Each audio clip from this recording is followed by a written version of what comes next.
यह बात बताता है कि सबसे स्फूर्तिवान, जीवन में स्फूर्ति को दिखाने वाला, फूर्ति को दिखाने वाला यदि चीता नहीं होगा तो निश्चित रूप से हम किसका उदाहरण दे पाएंगे। जीवन में फूर्ति कितनी जरूरी है, उसके लिए योग दर्शन, योगा आज जब विश्व में योग दिवस हम मनाते हैं, अंतर्राष्ट्रीय योग दिवस, और कितनी प्राकृतिक चिकित्सा करते हैं। तो प्राकृतिक चिकित्सा भी जब प्राकृतिक वातावरण नहीं होगा तो मैं समझता हूँ कि चीता अभी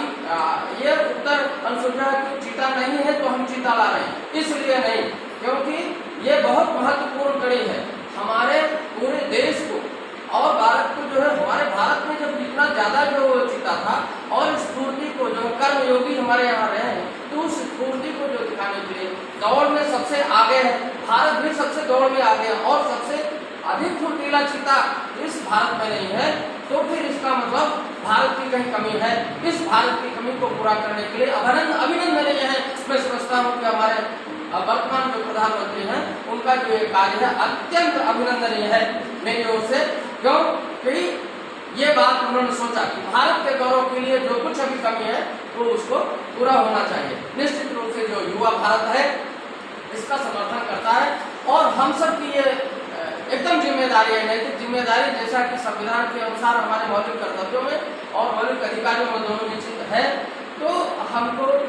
कहीं ना कहीं जहाँ भी जिस तरह से आप कहेंगे कि भाई वो नेशनल पार्क में रखा जाएगा, वहाँ से इतना लाया जाएगा, हमारी यहाँ पर क्या स्थिति नहीं है, क्योंकि पूरे देश का जो पर्यावरण है पारिस्थितिकी है इकोलॉजी, और ये एक जगह से नहीं बनता। एक जगह कोई सुरक्षित हो जाए तो वहाँ से सही हो जाएगा, नहीं होगा। जब चारों तरफ से हर जगह से स्वच्छता होगी, प्राकृतिक वातावरण होगा, वन होगा, तब जो है पर्यावरण का जो इकोसिस्टम है धीरे धीरे किसी विशेष जगह का वो वहाँ विशेष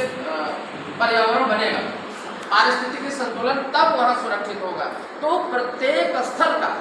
देश के प्रत्येक भाग का, प्रत्येक जगह का जो है महत्व है इसमें कि उस